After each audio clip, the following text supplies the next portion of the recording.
आज का हमारा टॉपिक है इन्वेंट्री मैनेजमेंट।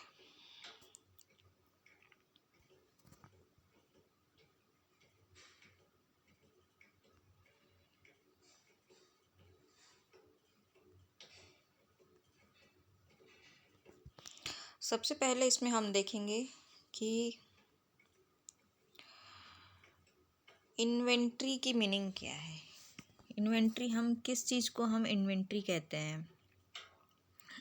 तो इन्वेंट्री हम उस चीज़ को कहते हैं जब हम किसी भी बिजनेस को स्मूथली रन करने के लिए कुछ मटेरियल को हम स्टोर करके रखते हैं, उसी मटेरियल को हम इन्वेंट्री कहते हैं। इन्वेंट्री में हमारे रॉ मटेरियल आते हैं,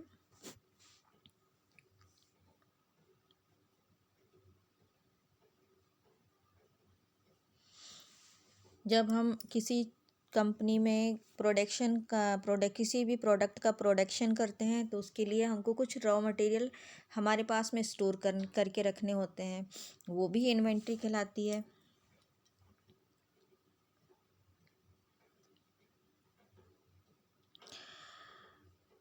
प्रोडक्शन हाउस, जब हमारा जो रॉ मटेरियल है उससे जो प्रोडक्ट है उसका कुछ हिस्सा बना हुआ होता है, लेकिन वो हिस्सा फिनिश्ड नहीं होता, बेचने के लिए वो तैयार नहीं होता, उस हिस्से को भी हम वर्क इन प्रोग्रेस कहते हैं और उसको भी हम इन्वेंट्री कहते हैं। और थर्ड है हमारा फिनिश्ड गुड। फिनिश्ड गुड मतलब ऐसा प्रोडक्ट जो बन करके सेल करने के लिए तैयार हो जाता है, वो प्रोडक्ट भी वो प्रोडक्ट भी इन्वेंट्री में आता है। इसके अलावा सप्लीमेंट्री गुड्स हैं, जैसे कि हम कोई प्रोडक्ट को प्रोड्यूस करते हैं उसके साथ ही साथ उसका बाय प्रोडक्ट भी बनता है, वो बाय प्रोडक्ट भी हम सेल करके और उससे भी पैसे कमाते हैं, तो इसको भी हम सप्लीमेंट्री गुड्स बोलते हैं। और ये सारी चीज़ें जो हैं हमारे जो स्टॉक में होती हैं, हम इनका स्टॉक करके रखते हैं अपने बिजनेस को स्मूथली रन करने के लिए, अपनी सप्लाई को कंटिन्यू रखने के लिए, तो इसको हम इन्वेंट्री कहते हैं। इन्वेंट्री की जो डेफिनेशन है कुछ इस तरह से हो सकती है: material keeped in store for smooth running of business is called inventory. अब इसके बाद आगे हम चलते हैं कि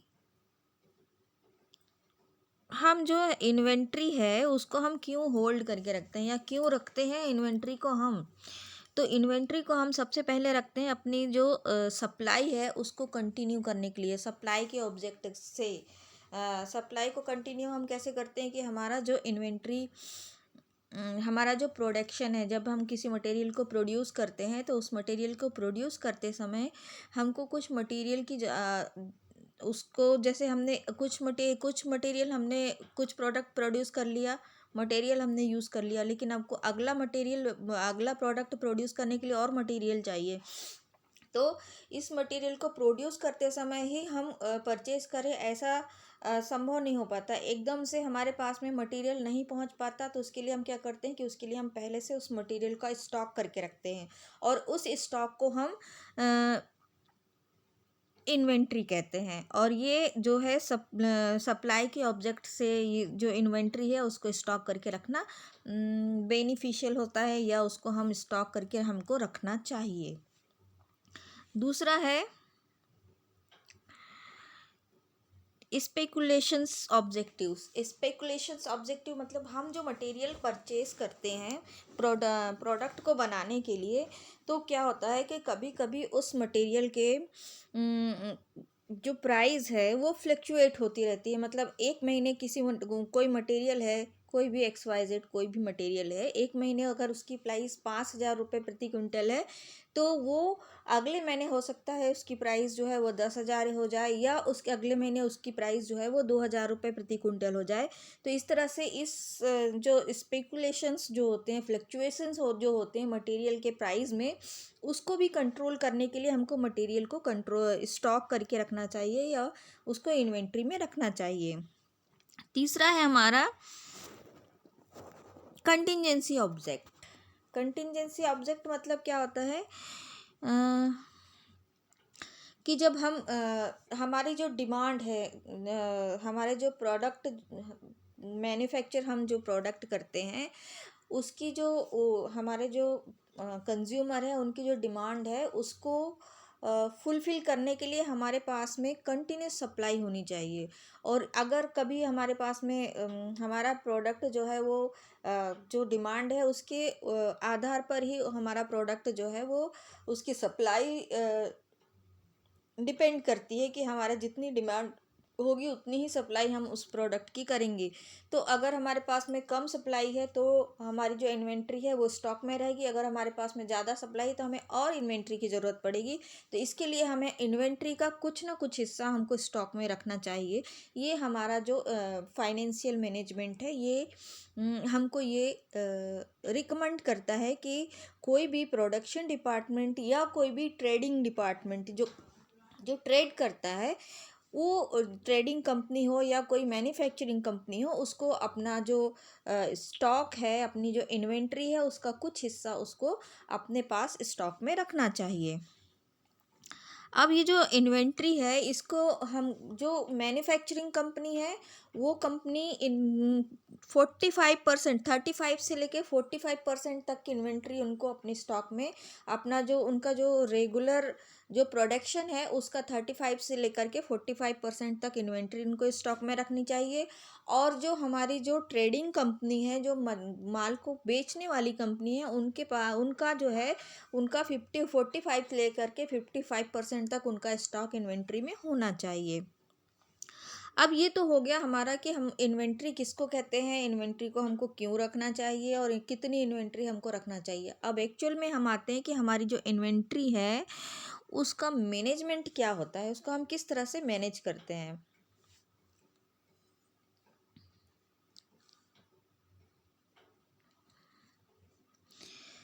तो इन्वेंट्री का मैनेजमेंट हम किस तरह से करते हैं, तो इन्वेंट्री क्या है, इन्वेंट्री मैनेजमेंट हम क्यों करते हैं, हमारी जो वर्किंग कैपिटल है उसको हम अब हमारे पास में क्या होता है कि वर्किंग कैपिटल जो होती है एक मतलब एक कहना चाहिए एक अमाउंट के रूप में ही होती है। और लेकिन हमारी जो हमारा जो मटेरियल है, हमारा जो रॉ मटेरियल है या कोई दूसरी चीज़ है जिनको हमको स्टॉक करना है और उनकी जो प्राइस है वो फ्लक्चुएट होती रहती है, कभी ज़्यादा कभी कम होती रहती। तो हमारी जो वर्किंग कैपिटल है उसका उस पर भी इसका असर पड़ता है। और इसी चीज़ को मैनेज करने के लिए हमको जो है इन्वेंट्री का मैनेजमेंट करना होता है। और इन्वेंट्री का मैनेजमेंट जो है पूरी तरह से कहना चाहिए कि हमारी जो कंपनी है उसके प्रॉफिट को इन्हेंस करने की और या अगर हमारा इन्वेंट्री मैनेजमेंट अच्छा है तो हमारा प्रॉफिट इन्हेंस हो सकता है। तो इस जो इन्वेंट्री मैनेजमेंट है उसमें सबसे पहला टॉपिक आता है कि जो उसके ऑब्जेक्टिव हैं वो क्या है इन्वेंट्री मैनेजमेंट के, मतलब क्यों हमको इन्वेंट्री मैनेजमेंट करना चाहिए। तो सबसे पहला ऑब्जेक्टिव है इसमें इन्हेंस प्रोडक्टिविटी ऑफ कैपिटल, मतलब हमारी जो वर्किंग कैपिटल है उसकी जो प्रोडक्टिविटी है उसको इन्हेंस करना मतलब बढ़ाना। मतलब अगर हम इन्वेंट्री का मैनेजमेंट करके चलते हैं तो हमारी जो प्रोडक्शन वर्किंग कैपिटल है उस पर हम ज़्यादा से ज़्यादा प्रोडक्शन कर सकते हैं।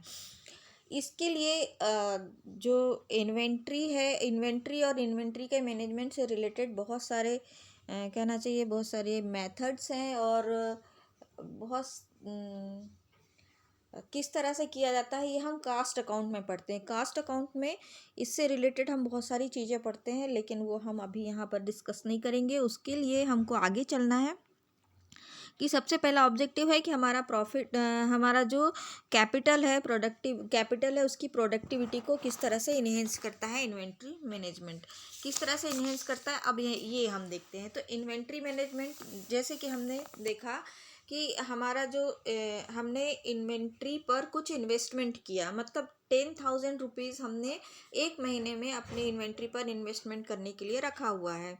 अब क्या हुआ कि वो जो मटेरियल हमने 10,000 रुपीज़ में अभी ख़रीदा, अगले महीने में वही मटेरियल हमको ख़रीदने के लिए क्या करना है, मान के चलो कि मटेरियल की जो वैल्यू है वो मतलब प्राइस है वो बढ़ गई, 15,000 रुपये हो गई।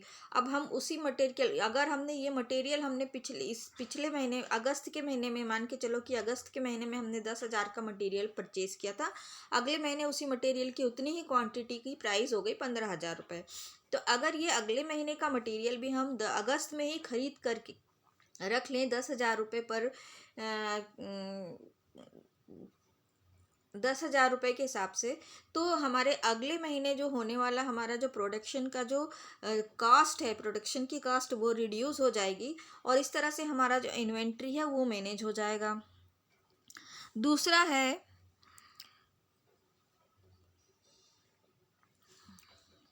Ensure continuous flow of production.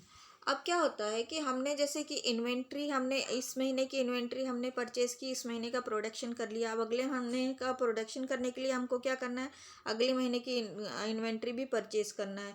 तो जब हमारा प्रोडक्शन अगर ख़त्म हो जाएगा, उसके बाद अगर हम इन्वेंट्री परचेज़ करेंगे तो हमारा जो फ्लो है प्रोडक्शन का वो रुक जाएगा। उतने जितने जब तक इन्वेंट्री का हमको सप्लाई नहीं होगा तब तक वो प्रोडक्शन जो है वो, या रॉ मटेरियल जो हमने परचेज़ किया है उसकी सप्लाई हमको नहीं होगी, तब तक हमारा प्रोडक्शन रुक जाएगा, और उससे क्या होगा कि हमारी कंपनी को लॉस होगा। तो इस चीज़ को मैनेज करने के लिए हम क्या करते हैं कि हमारी जो इन्वेंट्री है उसमें हम इन्वेस्टमेंट करते हैं, और आने वाले समय के लिए भी हम इन्वेंट्री को पहले से परचेज करके रखते हैं। अगला है इसमें maintain regular supply in finished good. अब यदि हमारी इन्वेंट्री प्रॉपर नहीं रहेगी, या हमारे पास में रॉ मटेरियल प्रॉपर नहीं रहेगा, तो हमारी जो सप्लाई है उसको हम रेगुलर नहीं कर पाएंगे। हमारे जो फिनिश्ड गुड की सप्लाई है उसको हम रेगुलर नहीं कर पाएंगे। क्यों? क्योंकि जब तक अगर हम ऐसा करेंगे कि जब प्रोडक्शन करेंगे तभी इन्वेंट्री बुलाएंगे, तो उस समय क्या होता है कि इन्वेंट्री के आने में टाइम लगता है और सप्लाई जो है वो रुक जाती है, और इस वजह से हमारी जो कंपनी है उसका जो कहना चाहिए उसकी जो साख है उसका उसमें फ़र्क पड़ता है, और लोग हमारी कंपनी को अवॉइड करके किसी दूसरी अच्छी कंपनी में चले जाते हैं। तो हम इस चीज़ को अवॉइड करने के लिए, या इस चीज़ को दूर करने के लिए हम क्या करते हैं, हमारी जो कंपनी में जो रॉ मटेरियल की ज़रूरत है उसको हम पहले से परचेज़ करके उसको इन्वेंट्री के रूप में हमारे यहाँ हमारी जो कंपनी है उसमें स्टोर करके रखते हैं।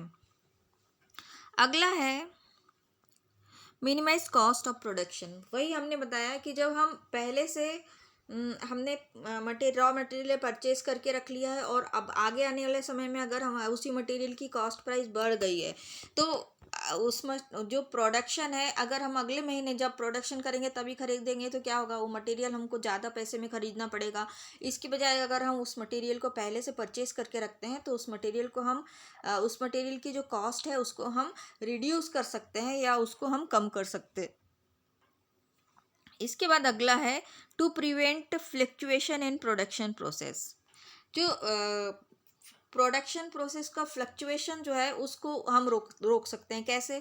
अब जैसे देखो, यदि हम हर बार के प्रोडक्शन के लिए उसी के समय हमने हमारी जो रॉ मटेरियल है परचेज़ किया, तो क्या होगा कि वो जो बीच बीच में जो टाइम जो गैप हो जाएगा और उसका जो फ्लक्चुएशन होगा, मतलब हमारे पास में प्रॉपर रॉ मटेरियल है, अगर प्रॉपर परसेंटेज में रॉ मटेरियल है तो हम उस चीज़ को कंटिन्यू, जैसे एक बैच बनाती कंपनी क्या करती हैं, जैसे कि जो बाइक बनाने वाली कंपनी है तो वो एक बैच बनाती हैं। हर बार एक बैच बनता है, और उस बैच में 25 से 30 बाइक एक साथ बनती हैं। तो ये जो प्रोडक्शन में फ्लक्चुएशन कैसा होगा, अगर उनके पास में जो उनका जो रॉ मटेरियल है वो प्रॉपर नहीं होगा, तो आगे आने वाले बैच में किसी में कम बाइक बनेगी, किसी में ज़्यादा बनेगी, तो इस तरह से उसका प्रोडक्शन जो है वो फ्लक्चुएट होगा। और इस चीज़ को कंट्रोल करने के लिए हमको इन्वेंट्री मैनेजमेंट करना ज़रूरी होता है।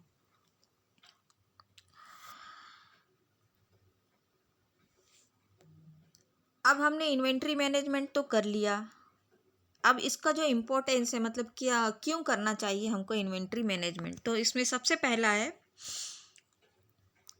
Increase in profit. Inventory management अगर हम करते हैं तो हमारा जो प्रॉफिट है वो बढ़ जाता है। कैसे? वो हमारा जो कॉस्ट ऑफ प्रोडक्शन है, तो उसमें जो हम क्या करते हैं कि जो कॉस्ट मार्केट प्राइस होती है इन्वेंट्री की वो लेते हैं। जैसे कि हमने इन्वेंट्री तो अभी जैसे अगस्त सितंबर और अक्टूबर महीने में 3 महीने का हमको एक बैच हमको इन 3 महीने में तैयार करना है। उसके बाद नवंबर दिसंबर और जनवरी में एक बैच तैयार करना है। तो अगस्त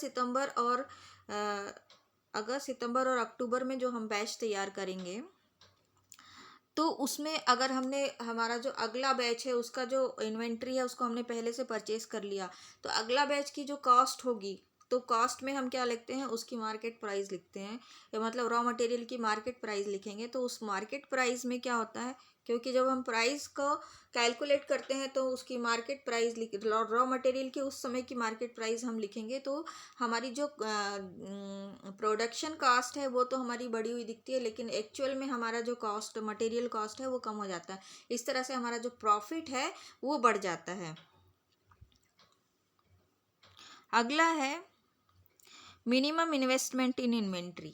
वही है कि हम अगर हम इन्वेंट्री को पहले से मैनेज करके रखते हैं तो हमको आने वाले समय में इन्वेंट्री या मटेरियल की जो कॉस्ट है उसमें या मटेरियल की प्राइस में यदि फ्लक्चुएशन होता है तो उस फ्लक्चुएशन से हमारी जो इन्वेंट्री है उसको किसी तरह का कोई प्रभाव उस पर नहीं पड़ता है। अगला है इफ़िशिएंट वेयर हाउसिंग। इसका मतलब क्या होता है कि अगर हम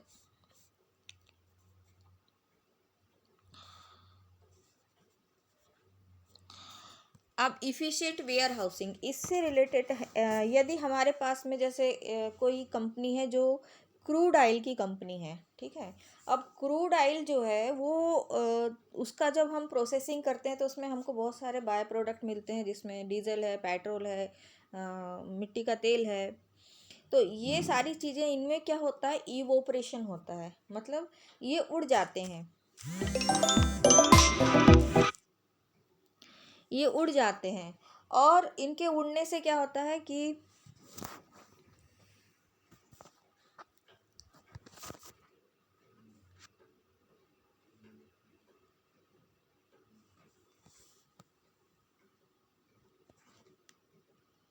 यार मैं दिक्कत यही है इसमें।